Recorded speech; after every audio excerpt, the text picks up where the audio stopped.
This is the You Winning Life Podcast, your number one source for mastering a positive existence. Each episode, we'll be interviewing exceptional people, giving you empowering insights, and guiding you to extraordinary outcomes. Learn from specialists in the worlds of integrative and natural wellness, spirituality, psychology, and entrepreneurship, so you too can be winning life. Now, here's your host, licensed marriage and family therapist, certified neuro-emotional technique practitioner, and certified entrepreneur coach, Jason Wasser. So I'm really excited for today's guest because I had the opportunity to spend a weekend with him at the retreat that I co-hosted with my good buddy Pablo Gonzalez, middle of March. And this guy is someone who, from the moment I met him, has been an inspiration, who has set himself apart from other people around him by leading by example, by showing up with vulnerability, by putting his own story out into the world so he can inspire and empower the people around him. His name is Ali Salama. He is the Middle East mental health ambassador, and he spends his day empowering youth because he is the founder of Empower Magazine, which is the first mental health and wellness magazine in the Middle East. Empower Mag offers an array of engaging articles tackling all topics with a focus on relevant and informative action-based information, and it positively influences the mental health and well-being of millennials in this region.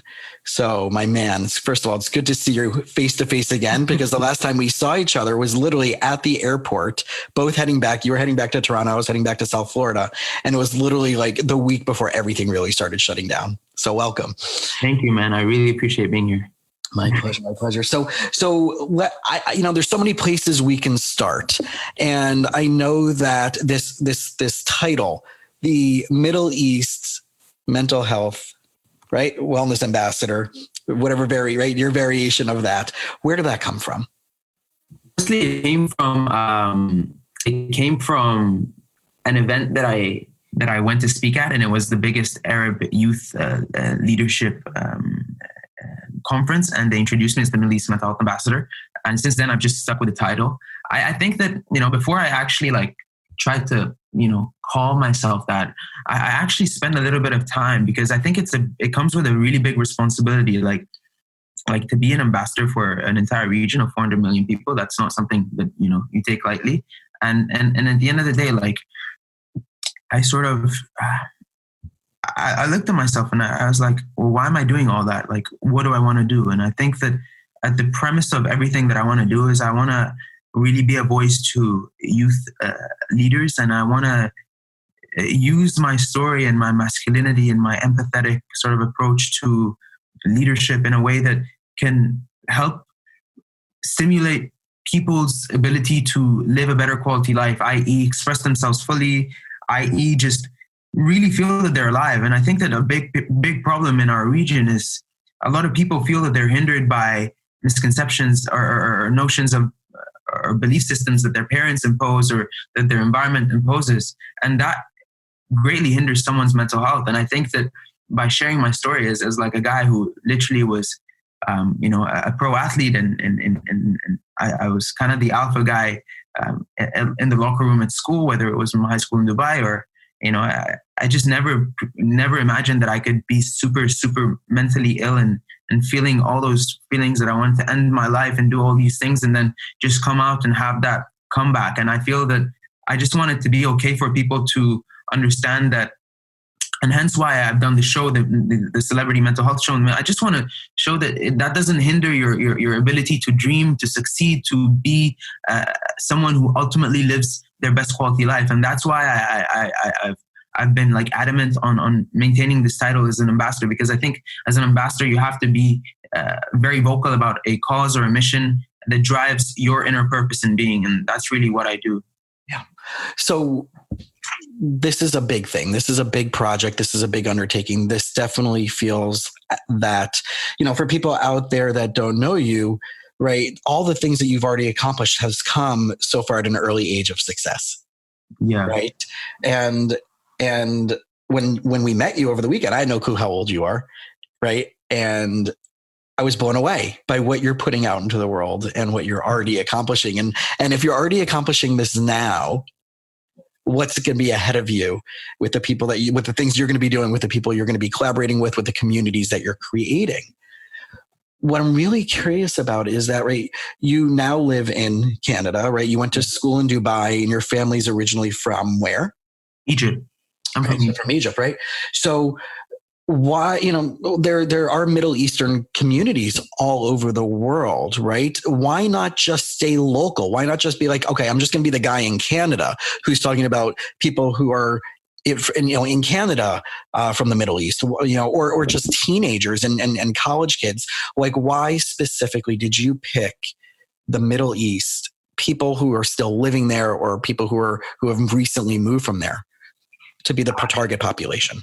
I think it's because we have no voice, Jason. We absolutely have no voice. When I went through the struggle that I went through, I actually had no one to point a finger at. We actually have no one doing, and I don't mean to say what I'm doing, because the whole point of what I'm doing is to allow hundreds and tens and hopefully thousands of people to do what I'm doing. I'm not doing anything special. I hope everyone sort of hearing me understands that I'm not putting myself on a pedestal. I wish, the thing that I do with people that are maybe writing in EMPWR is I actually sit with them and I optimize their LinkedIns. I optimize every tool and skill set that I harness to be able to give them the same platform and to give them the same power. I think leaders, and what I aspire to see in the world is leaders getting you can't have any authority, you can have influence. And when you have influence, you automatically have inherent authority that is built on respect and not that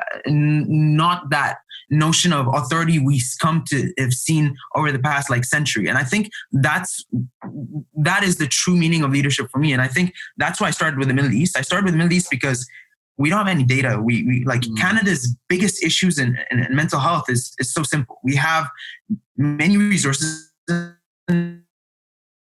state resources, but the issues around navigation. That's because there is data, but a lot of people are competing over who's going to provide this best service. But in the Middle East, first of all, you have no governing board of anything whatsoever. People are still not aware of the differences between mental health challenges versus stress-related challenges or mental illnesses as well. There's a very fine gray area between life coaching and psychology and mental illnesses. No one's educated on that. So I started with what I needed to do because I know that the impact there, learning from what I'm learning here, can be exponential. And that's not to say that people don't deserve help where I'm at here in Toronto, because I do know that I could invest efforts here, but I'm learning from the great organizations here, and I'm taking all the efforts from jack.org, youth charities that I've been speaking for at schools, and I'm taking all that and harnessing all that, and I'm allowing others in the Middle East that perhaps have the same tools, have the same technologies such as the internet. And even right now, podcasting is such a great tool. The more that we can use our voice, and mental health isn't just about per se mental illnesses and mental health challenges. Mental health is in everything. So if you're able to express yourself, if you're able to use your voice, if you're able to build your own community, then you automatically will have great mental health. Now, what I do is I simply do one thing, and that is I empower youth. I empower people to just use that voice and feel more comfortable being themselves. And that in turn stimulates a better sort of knock-on effect on people's mental health and well-being. And I've done that through podcasting, and I aim to really, really become some sort of a pioneer in allowing people to harness the power of this digital landscape that we have and all those tools that we have to really, really, really develop into the best versions that they can be of themselves. And I don't want to use the term success, and I don't want to use the term all these things that have created notions in us when we think of arbitrary things that have been constructed into our notions of thought and beliefs. I want people to start thinking of well-being as a holistic sort of acumen and point of thinking. And this is what I'm doing. And I'm actually going to be pushing a lot into the podcasting sort of space, because I do believe podcasting is a great sort of platform to embrace this public speaking skill, your confidence skill, develops your voice in so many different ways. And it makes you feel that you are adding something to people's lives with very minimal costs, yet exponential reach. And it's on demand, right? And it's an easy resource for them on demand when it works for them versus having to be like on a live stream at the right time or jumping on a Zoom call at the right time, right? It's on demand and it's accessible. And I love that, right? Because when we talk about magazines, right, that you grew up in a digital culture, right? I grew up from analog where everything was in paper, right? And then moved to digital. So I had to adapt as one, as a person, but two, as a professional and a therapist. And as you know, we've talked about this, is that my podcast started last summer, right? Literally in the middle of last summer. So I'm only not even a full year into it. My birthday actually in July will be episode 50 that will be released, which is kind of cool that I can't even believe I've gotten that far. But the accessibility, like I completely agree, right? The accessibility of the internet, the accessibility of podcasts, the accessibility of live streams are all there to kind of break down these barriers that you and I and the other people in our field are trying to do.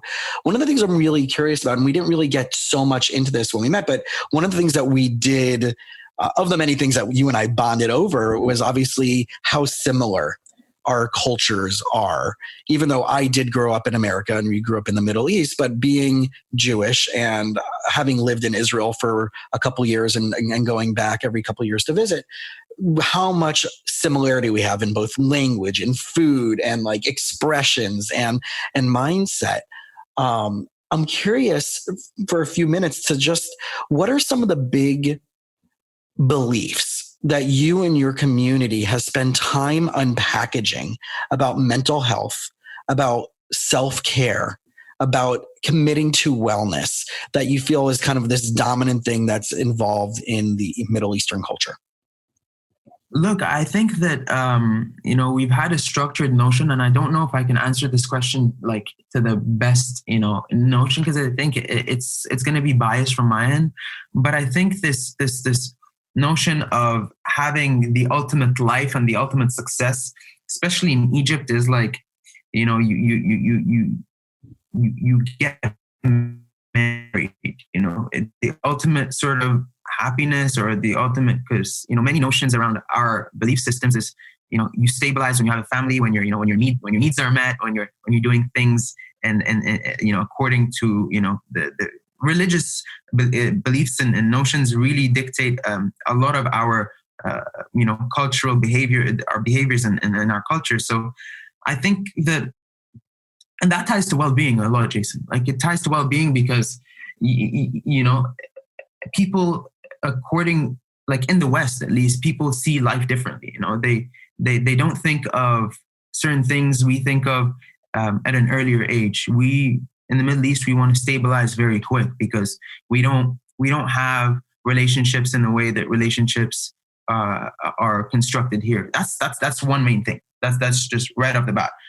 So finding the stability in life is very important. And by the way, I'm just going to be straight up, because the truth is very, very, very important to say. Like, if you look at the most successful Egyptian people in the world, like Muhammad Salah, the very successful soccer player. Now, when he went out of this culture, out of the only reason why I believe he's super mentally very well stable, unlike any sort of Egyptian footballer or any Egyptian that amassed huge amounts of success at a young age, is because he was able to navigate a sense of belonging around him. He got married, I think, was a year after going and playing in Belgium, and he was always put in place, and he didn't lose himself in this identity struggle that every Middle Eastern loses himself in when they are, even myself. That's not limited to socioeconomic level or whatever, and this highly relates to well-being, because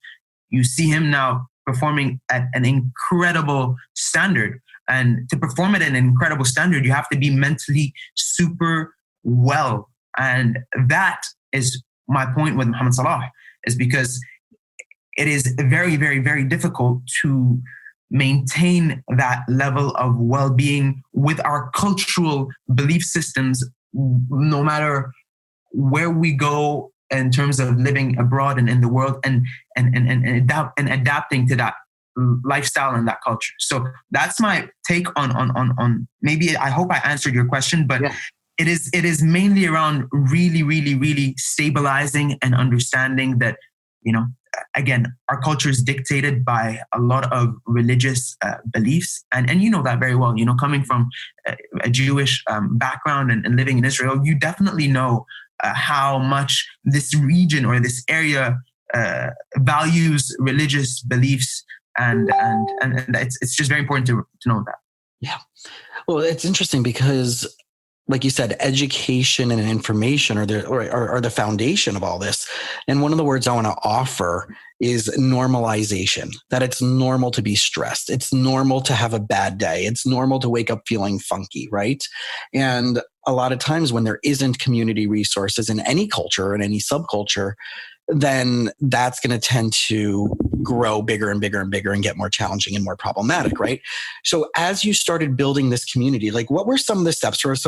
Because not only are you doing these amazing projects, but you're also building a community. I mean, every time I see you on social media, like all these, right? Anytime you're on Instagram Live or whatever it is, like all of a sudden, all these people are jumping on and commenting and everything like that.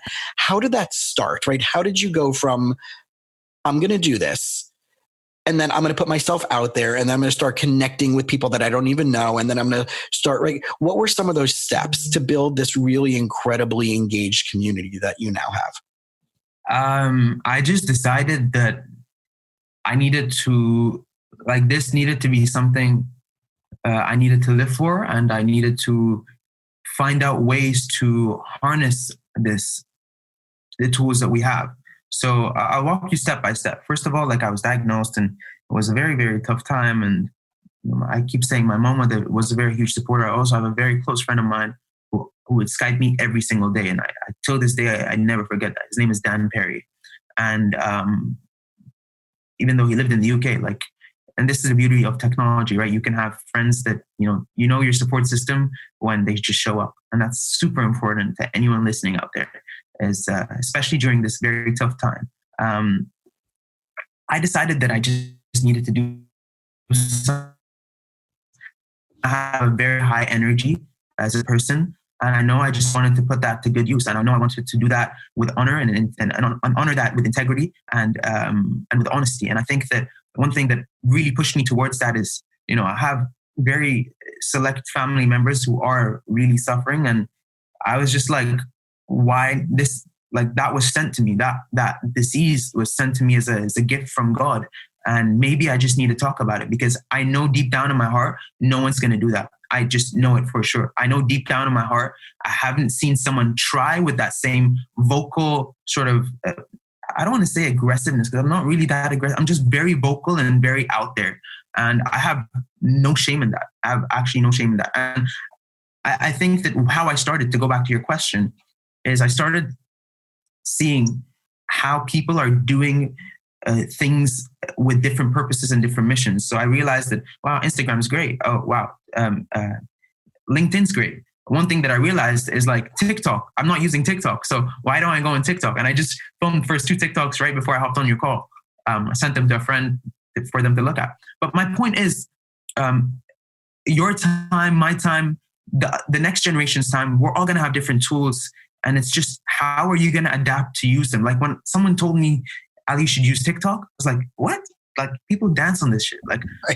Do people really educate on TikTok? And then I started hashtagging psychology, mental health. And I started realizing, wow, this woman is doing a great job at educating. Why can't I do that? And I just started trying. And when you say, why can't I do this or do this or that or whatever that is, you're not comparing yourself. You're actually empowering yourself to give yourself another chance at doing something. And you know what? You're going to fail. I don't feel great about what I'm doing, but I wouldn't be where I am today if I didn't have this mindset. Why not me? Why not me post on LinkedIn? Why not me try to do this? And the people that always judge you are never the same people that are in the arena with you. And there's this great quote that I can't really rephrase, but it just says that, the person that is in the arena, you do not take any criticism or judgment from someone who has no idea of what a mile in your life looks like. And typically, I really respect everyone's opinion, but I really take to heart only those that truly have shown me super care and love with the genuine fundamental purpose of what I'm doing. And it's very important to take that into consideration, because whenever you start a new community, whenever you start anything, especially when it's so sensitive around mental health, like I had people telling me, you're not a mental health professional. Like, you shouldn't do this, you shouldn't do that. But like, I'm not treating people. I'm actually the catalyst to allow people to seek out the help that they need. Like, Uber is not a car company. It's just a tech company that allows people to facilitate easier transportation. Now, that's just me with mental health. Like, that is simply what I'm doing for a living. And I love that, because I'm allowing people to get what I wish I had the opportunity when I wasn't feeling well. And I wish that someone would have told me it would have been okay. And like, I would be this guy that would, go on to become a better version than who I was. A big thought that I was struggling from when I wasn't okay was, will I ever be the same old Ally? And the reality is, no, you're not going to be the old Ally. You're going to be a new, better Ally. And you're going to be a new, better Jason. You're going to be a new, better Salma. Like, do you believe in that? And the thing is, if they say no, that's why I'm doing what I'm doing, because they have to see someone out there doing that for them to have the power to feel that there is hope. For sure. And it's so interesting, because I know that you and I have talked about some of the stories that have come out of this community that has been life-saving, right? I mean, it would be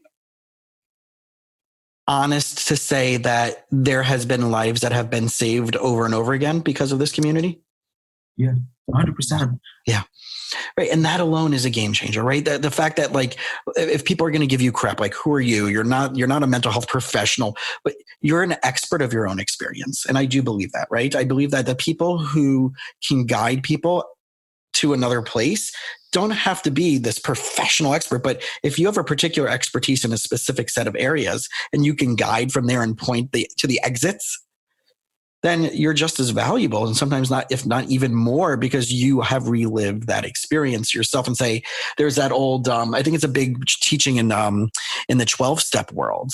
And if you've ever seen the TV show The West Wing, one of the main characters suffers from alcoholism and is in recovery. And one of the other guys went through a whole traumatic experience.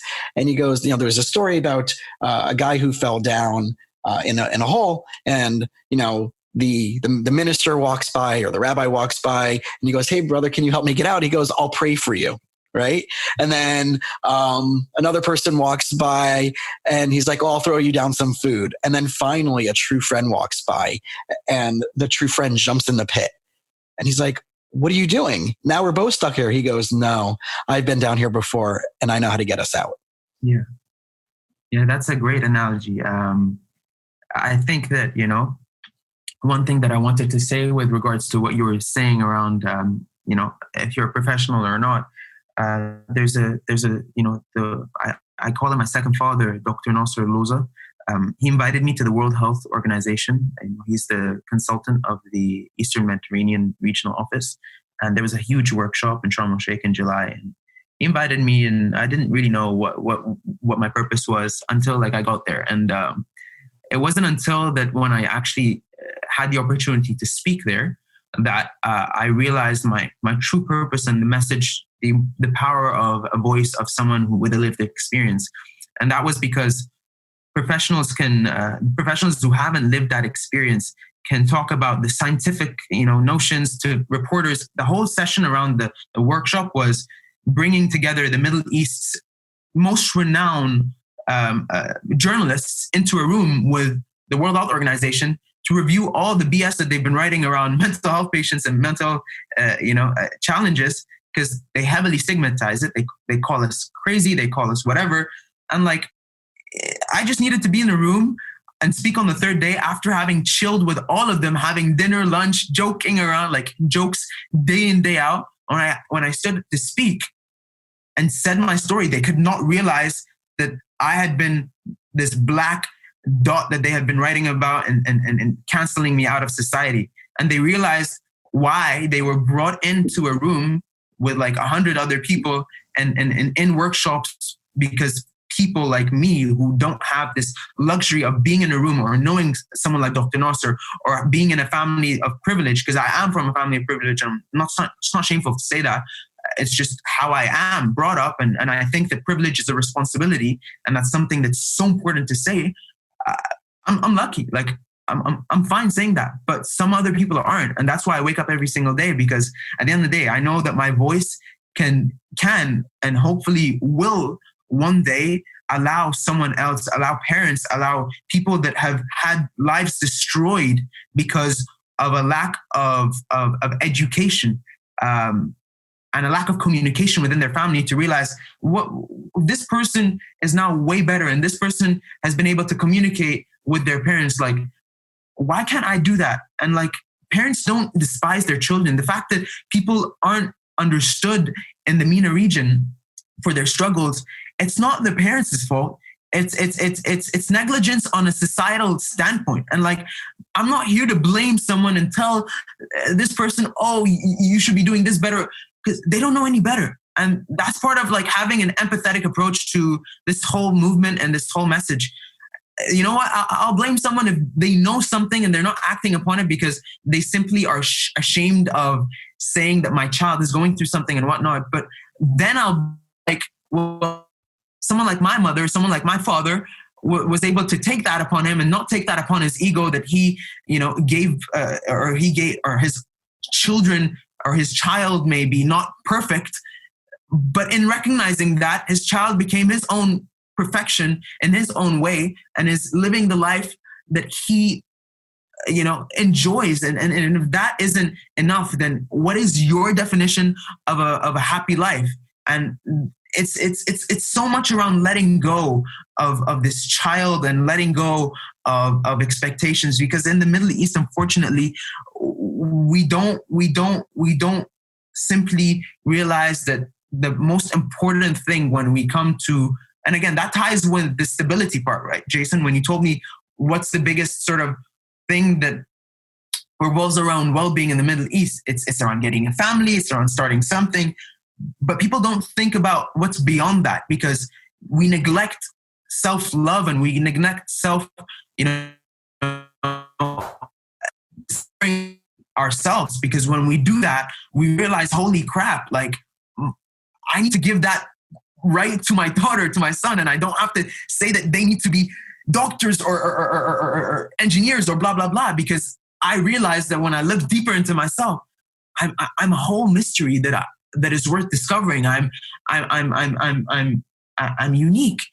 And the fact is, we're all unique, and just not a lot of people can see that. And that's probably why I'm very passionate about what I'm doing. Yeah. Well, it sounds to me like you're saying, like, the healthier, like, you can go out and you can get a job, you can go out and get a degree, you can go out and do something in the world. But the way I see it, especially as a therapist, is that the healthier you get, the more you unpackage, the more you heal, the more you work on your self-awareness and your self-insight, the more empowerment, right? Which is the whole basis of your platform. But your potential exponentially grows, right?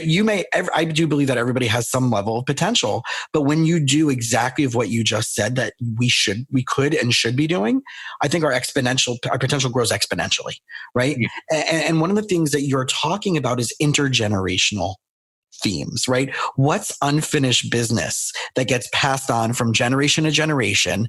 How do you no longer be a victim to that? And there's really only a binary option. It's really like ones and zeros, right? In computer language, you either are empowered on a topic or you're a victim to that topic, right?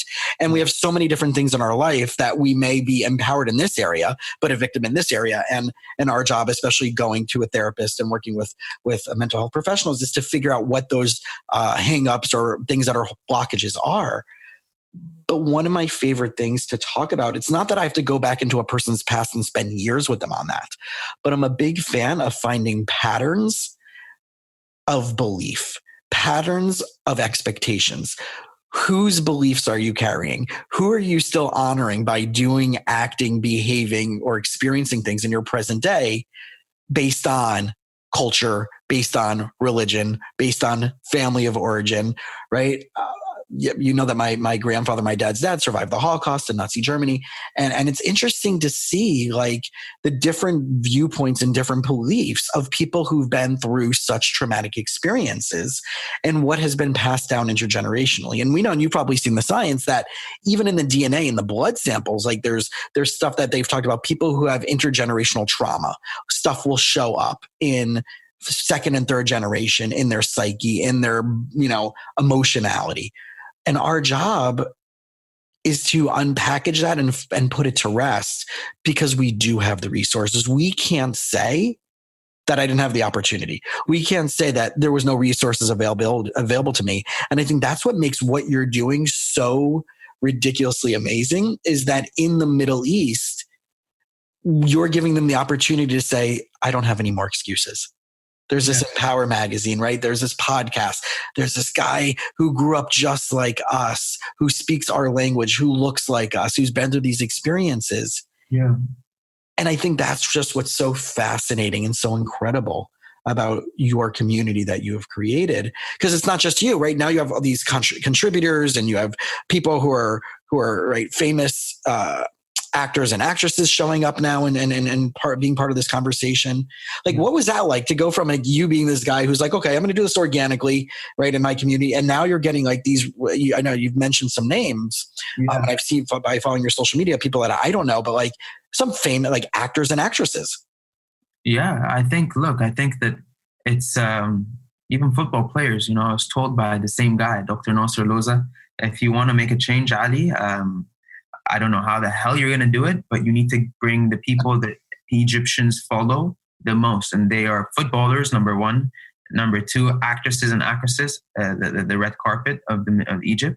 And then like professionals that are well respected, like doctors and whatever. But like the first two are the biggest ones. So that's really what I started doing. I was like, everything that I did, whether it was speaking the World Health Organization, I had this other venture, Visit Egypt, that we did like a campaign that went to win on a UN award. And I just literally used every single piece of success that I have ever done or won or whatever to make those people like look and see this is maybe someone who I will give a second of my attention to. And I only needed 1 second to be like, yeah, we want to listen. We want to give kids. And I think that when you do believe in what you're doing, it's just a matter of time. It's just a matter of time. If you give up, then you give up. But like with me, giving up was never an option. I mean, if I take a job, this is going to be what I'm going to be doing from 6 to 12 until I pass out. Why? Because I like it. Because I'm only going to stop when I'm dead. You know what I mean? So I think that like it's just super simple. It's very simple. It's a mission that I've always wanted to work on, and I think that this is what my life is worth. My life is worth sharing this message, because I know like there are warriors out there that fight for things, and not every there's a saying in Arabic is عشان تموت شهيد لازم تعيد شهيد. And it's like, if you believe in something, if you're honoring something, you're not to die as a martyr, you have to live as a martyr. I know that's like an extreme example, but like you have to live for something worth dying for, right? Which and is like, what's your purpose and what's your potential, which is one of my favorite things to talk about. Yeah, exactly. And like, to me, I had to hold on to something when I had nothing to hold on to, like Jason. Like I got to a low where I literally just wanted to end everything. And I think that many people get that. But at that point, you have to ask the fundamental self-discovery question, which is, what is my life really worth? Like, why am I here? And when something really makes you feel so fulfilled, and do that 24/7 as much as you can, and take a break and keep doing that. And if that fuels you, you eventually know this is meant for you. This is not like a trial and error thing. And I think for just seeing the impact that, from day one, I get touched whenever someone sends me a message saying, hey, this meant something to me or whatever, because I just never expected. Like, I think it's something that hinders our instant gratified generation is we always expect results. And I'm a victim to that, like a lot of the times, by the way. I'm not saying I'm immune to that, but when you find something you just love doing, whether it's music or like making an electronic music track or like just something that puts you in your flow element because you don't want anything in return, because it makes you feel so damn good about yourself, then that's surely what you need to do, and never expect anything. Everything comes in return. And to me, that was honestly what started with this mental health movement. I actually never believed in mental health like 6 years ago. But slowly but surely, when I started to see all these guys chasing success and all these girls chasing beauty standards, I started realizing that maybe it isn't success or whatever or happiness that we're chasing. Maybe it's a better quality life. And maybe that's something around, our mental health and well-being that we need to focus on. And I started to decode all these messages, and I started to realize that maybe that's what I need to be doing, because I've always been told, hey, you should be a motivational speaker, you should be whatever, hey, you should. At the end of the day, like, I never felt like I'm a motivational speaker, even though many people still think that. I always felt that I'm someone who's very purpose-driven, and I just needed to find that. And that's something to anyone listening to us out there. It's that if you have energy and if you feel like if you just knew what you needed to do, you would go and live the best life. Start today. Get your journal out, like what I did here, and like just write about what you love. Like write about what drives you insanely wild. Is it Alice in Wonderland? Is it Aladdin? Like what fantasies do you have? And you start to decode things in the middle of writing. Oh, maybe it's just I love giving back. Well, how do you love giving back? And then things always come up in your sort of reel of your life, and you start making sense, connecting the dots backwards. And that's sort of what I did, and realizing what people have been telling me, what I believe. It's like this Johari window, what don't I know about myself, and what do others not know about me? And that's the secret window. And what do others know about me that I don't know about myself? And what do I know that others know about me? And like, is it making sense? And like, the more you start realizing all these things, the more you start saying, aha, now I've got something to work with. And that's really what I did. And that aha moment is so powerful. I love watching, especially now, like since I converted my whole practice to online. So I'm literally like inches away from my client's face right now versus like when they're in my office, they're like, 6, 7, 8, 9 feet away on the other side, on the other couch. Right. And I get to like, I can now literally see their eyes so close now where I'm like, okay, something's really turning, something's really changing. And I'm like, and I can now say, okay, so what's going on? What just happened for you? What aha moment did you just have?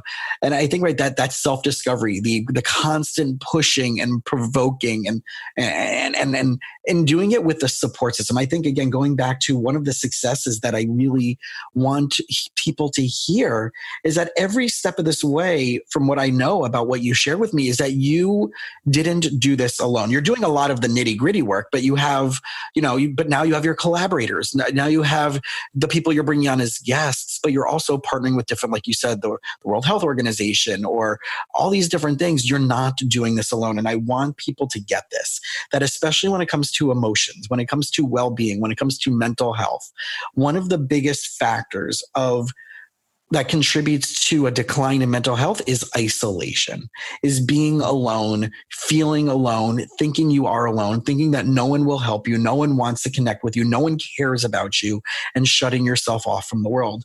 And I think in the model of what you're doing is already proof positive of why it's so successful.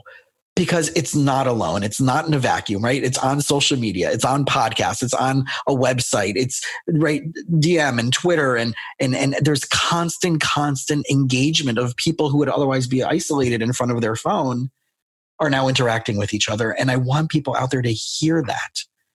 Yeah. That solving these problems means that you have to get uncomfortable with asking for help. You have to get uncomfortable looking for the resources. You also have to get uncomfortable with the fact that you have to let go of the belief that no one out there can help you. Yeah. That's the biggest one, I think. Yeah, that's the biggest one. And I think that you are, it is a very, very, that's why empower, the word to me is a big word, because, you can have the best team around you. Michael Jordan had the best team around him. I love this documentary. But it's him.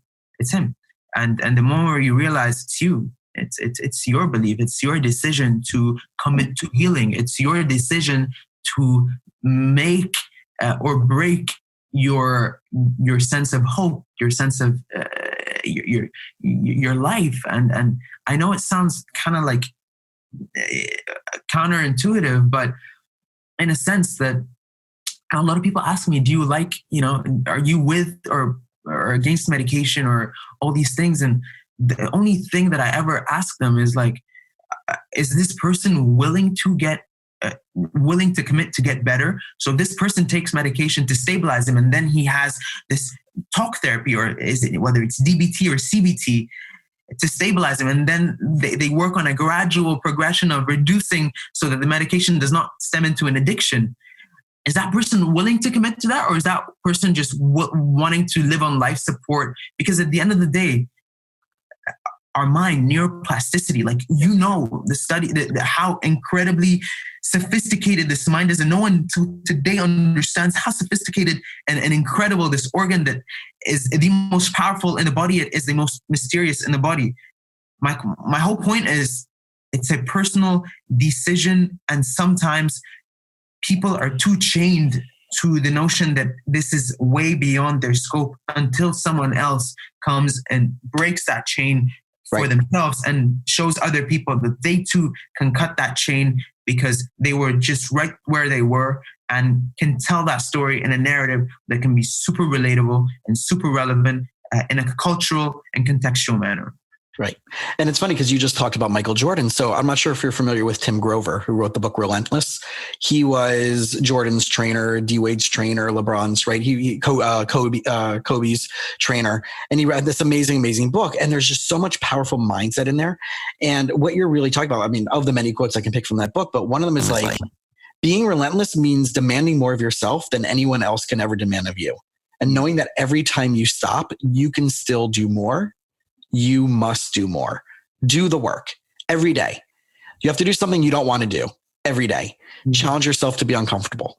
Push past the apathy, the laziness, the fear. Otherwise, the next day, you're going to have to do 2 things you don't want to do, then 3, then 4, then 5. And pretty soon, you can't even get back to that first thing because of this big snowball of stuff, right? But Jason, something I realized is that even it works in both ways. So like when you say do something that makes you feel uncomfortable, sometimes for me, resting is so uncomfortable. Like sitting on a couch is so uncomfortable. Yeah. So it's not just like working a physical thing, right? It's like it's here. It's here as well. Like so many of my guy friends find meditation super uncomfortable. Yet studies are showing that meditation is extremely beneficial for the mind. Like, okay, well, now I'm asking myself, how the fuck can I meditate? Because it's super important. It's just like 1 second at a time. That's how you do it, right? Yeah. Right. It's 1 second at a time. It's the decision that I'm going to do this in this moment. Right. And I know for many men, it's the idea of like, wait, if I take a break, I'm not accomplishing something, right? If I relax, I'm not in momentum, as opposed to this is going to recharge I got it.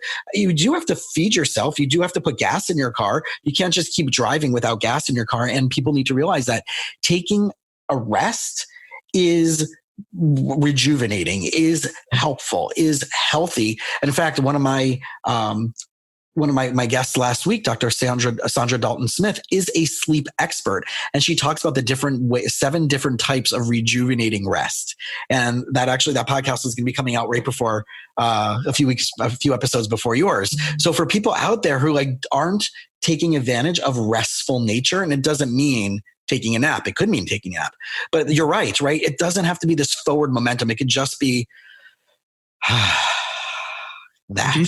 One thing I want to say with what you're saying is, I think the one-liner that hit me the most from, Jordan's documentary, which was highly regarded as to the way it was presented to the public, is this one-liner: no one was ever as present as Michael Jordan. And I think that this showed the ultimate way to really become the best version of yourself is to become physically and mentally super apt. And what that means is that you can't simply be present if you're not mentally well, and you can't play at that level of performance as that world-class standard if you're not mentally well. And I think that what I loved about that sentence is that it showed that just as he put so much emphasis on his work, he put so much emphasis on his space. and in creating sort of boundaries and what we are trying to incorporate and in the mental health sphere and allow kids, especially with the notification era that we're in with digital social media. It is so important to always maintain this balance. And I think that once you get that the most that you can ever deliver in this world is when you are present, and the happiest you will be is when you are present, then you have the secret of the best in the world. And I think the secret sauce for sure. For sure. Well, and that's funny, right? When we met on the retreat that Pablo and I hosted together, the How I Show Up retreat, one of the things that, if you remember this specifically, one of the assignments I had you guys do was your what are you going to no longer tolerate? Your stop doing list. Yeah. Right.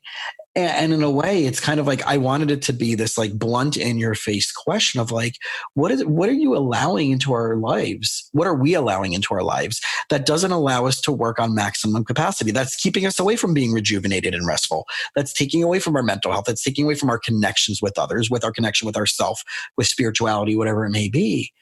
And then I challenge people out there to just take out a piece of paper or pull out their phone or whatever and just write a list of like, what are the things that you're tolerating in your life that you know are keeping you away from feeling better?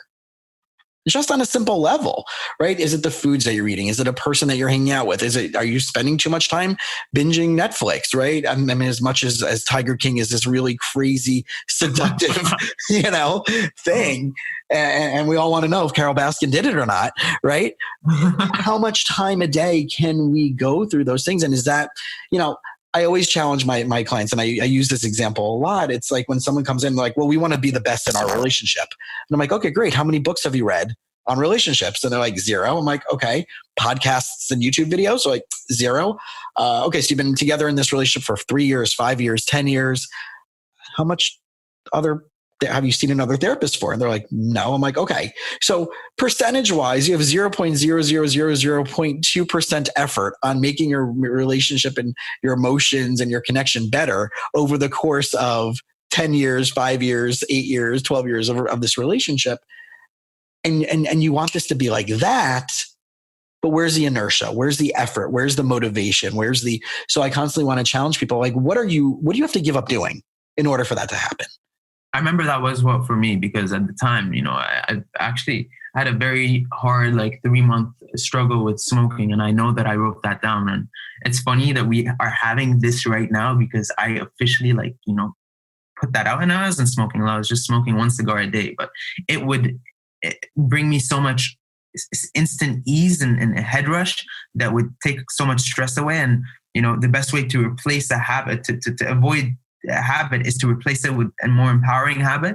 And that's when I started working out, running in the morning, workout in the evening. And I know Kenzie is watching us, and she is helping me a lot right now. But I know that once I start doing that or stop doing that previous habit, like my level of tolerance or happiness or quality of life, my performance, my creativity, my inner genius has started to pop out more and more and more. Because here's the thing, when you do something or when something's stopping you, whether that's not knowing how to set a boundary with someone or whatever, you lose some sort of self-respect, because you know that that's hurting you and you just can't stop it and you don't know what to do about it. So it's not allowing you to feel like you are in control of your ultimate, that inner locus of control is coming out. And when you feel that, you become empowered and you become more confident in doing X, Y, Z and something completely different in your life. But everything has a trickle effect in your life. And that's where destiny, right? You can truly step into your destiny. And I can see and I think that was one of the main things that behind the scenes that Pablo and I wanted to create by this specific group of people, and keeping it such a small group of people when we hung out on that weekend, where everybody was such high performers and so talented and so gifted and so insightful, right? And we had such a great group that weekend. Yeah. And I feel that in a way, it wasn't oh my God, they're doing that, I feel bad about myself because they're doing that, I'm not. It was that old phrase, a rising tide raises all ships, that everybody there, I think, benefited from everybody else there. And everybody there was able to also be of amazing contribution to the other people, right? And both giving and receiving in a reflexive way. And I think that's one of the things, going back to community and creating community. And like you said, like people reaching out to you from across the sea, or, someone hitting you up on DM or TikTok or whatever. And now all of your collaborators and your contributors also being in this network of that it's a good for all. And I think that when it comes to mental health, when it comes to well-being, when it comes to that, community is huge. Community that's helping everybody be uplifting is huge. And I think that's why, I just love that it's just simple, like Empower Magazine, right? And Empower, right, is just the greatest platform for that. So I know that on Facebook, we put out the links, but I just wanted to share with everybody that to go online, to go to Empower-Mag is the magazine right there. And then to find you on Instagram and to find you on TikTok and social media, where do they go to find you? It's Ally Salama, Ally, instead of Salami. It's Salama with an A at the end. That's it. And then from there, right, if you go to your Instagram, you can go right to all the other links that are there. Yeah, it's very easy. There's this link tree. I think it's the best thing ever, because you literally can connect with anyone, anywhere. It's one link. But I just want to say thank you, Jason, for having me, and it's a pleasure. I love being always stimulated intellectually. It's something that, in our day and age, I think we're so distracted with so many things happening. It's so funny because one thing that I heard a doctor, a neuroscientist, say 3 days ago is that if you don't have ADHD in today's day and age, like you're not. You're doing it wrong. There's something wrong with you. Yeah. Like what we consume on one day in data, from a data perspective or information processing, is more than what a human being consumed in the 1950s in their entire lives. Right. The amount of data. And I think that once you fathom that, you will understand the amount of pressure, because we haven't changed. Our minds are still the same. We haven't evolved at that incredible rate of, I don't know, evolution, whatever the hell you may call it. But the point is, how are we meant to stay sane? And that is something we need to teach ourselves and our kids at school, because while technology is great, and I'm a big fan of social media, I'm a big fan of so many things, I'm also a big fan of regulating all these things, because just as Michael Jordan was the best at what he did, he was also the best at controlling his environment. And that's not something we teach our kids. Exactly. And the way I picture it is kind of like we have a hard drive, right? We have a certain amount of memory, right, of space in our brain that we can upgrade, right? I mean, there's going to be maybe incremental things, but as we get older, depending on nutrition and disease and whatever else, right, we have a variation, right? A small variation of how much more we can utilize that. But the RAM, right? It's the processing. How much space are we using? How many apps are open? How many files are open? How much? That's what I think you're really talking about, the RAM, right? Are we being very careful with programs that take up too much energy and too much space that causes us not to access our emotional hard drive? And when we get completely distracted or too overwhelmed and we're not regulating, like you said, and moderating what we're putting our attention to, that's when our system starts to crash. And right. And then I think that's a perfect metaphor for what's going on an emotional well-being perspective with everything. And to wrap this all up, I think the one thing that I want to maybe ask is if there's one thing that you can share. Yeah. That if you had literally 45 seconds that you were interacting with somebody and you know you would never meet with them again. And this is because it's like distilling all of your wisdom that you've gained in your life. Like what's that one thing that no matter what you would want someone to walk away with from talking to you? I'd want them to know that if you truly believe in something and you have felt that you've lost all resources in the world to do, all you need is to find this one thing within you. And this is an energy. And you once you are able to harness this one skill set that is communicating, and that starts from within, the more you can really communicate from within and tell yourself that, not just tell yourself, it's so hard to answer this question, but basically you don't have to be a salesman to be a salesman. I did not know that when you sign up to something you love, you automatically sell it 24/7. Like when you talk to me, like, I just love what I do. So I'll be like, Jason, no, like, this is actually blah, blah, blah. And like, what I want to tell someone is, when you love what you do, you will find the energy and resources. So never back anything up from what you want to fulfill in your life, because time is a feeling. Time is not an arbitrary number. When you love something, time flies, and when you don't, time doesn't. But the same amount of time is arbitrary. Therefore, time is a feeling, and it is not a duration. And this is the only thing that I'll leave. Love it. Because I know, right, when we were talking about so many things over the weekend together, right, when we started getting into the neuroemotional technique stuff, which you experienced, right, which we'll save for another time. And we were talking about mind body stuff and healing and all these things that had, separate from our entrepreneur journeys. Like, we were just like, it was there, right? That ride back and forth that we had, right? From Asheville, just sitting and talking, you and I, right? Especially to the airport. Like, it's just like, it made the car ride, that was an hour car ride, go like that. So I think that's like, again, like, for people out there, like, get connected with things that are passionate, that you're passionate about. And if you're not sure, go experiment. That's the beautiful thing of technology. That's the beautiful thing of the saying, like, everything right now, if you're not sure, there's a conversation happening literally everywhere, on Facebook, on Twitter. If you like something and if you're passionate about something, stick your head in somewhere and don't be this annoying joker. Just listen. And I think when we start listening, before I even started doing anything mental health, only thing I did was I listened. I had to research. I did all these things. So whenever I had to say something, I actually knew what I was talking about. So like, go in, take that initiative and don't feel that, the hardest thing I've ever done in my life was go to Harvard and ask a question on the mental health panel. But once I did that, and I was asking to listen, I wasn't asking to show off, I became super close with the person that changed my life. So be curious and be interesting. Be interested to be interesting. Like, be curious to live life and be interested to be an interesting person. That's it.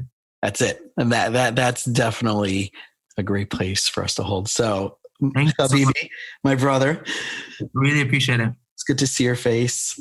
And I look forward to being able to spend some time with you again after all this craziness calms down and we can jump on some planes again. Yeah, I know. We're going to catch up soon, but I just want to say thank you for having me, and I really appreciate your time. And I just want to say that, you taught me a lot from this weekend that we spent, and, especially about the Jewish community, the Israeli community. And it's crazy how, we can both be from very, very different backgrounds and connect. And I said it in the video that we posted, like, when you're practicing your own rituals, I admire the fact that, we can break stereotypes and we can break certain stigmas. And that's just part of the message, right? That's just part of enjoying life and just putting all the political sort of agendas aside and coming to be human and realizing that, what, we can have differences, but we can still love each other in a way that allows us to feel that we are connected and we empathize and we understand. And that's when we realize we are one. And I think that it's such a stigmatized, or such a naive message, or such it's a very powerful message, because. But it's so true, because we right, of the many experiences that you and I have probably had in our life, like, we were able to recreate that instantaneously because of our shared love for humanity, our shared love for people that are different than us, our shared curiosity, our shared, right, asking the question. It's not like you said, it's not going in and being the definitive, this is what this is. It's going in and asking the questions, right? So, we were sitting out on the patio and I was praying, and right where we had this whole, and then we started doing our Hebrew numbers and Hebrew and Arabic numbers together. I'm like, wow, that was really the same, This is right. We can grow up in different cultures, but we really do share one heart. And then I really want people out there to know that, like, this is where it's about. It's about the community. It's about asking the right questions, about not doing it alone. So, my brother, thank you so much, Jason. I really appreciate it. My absolute pleasure.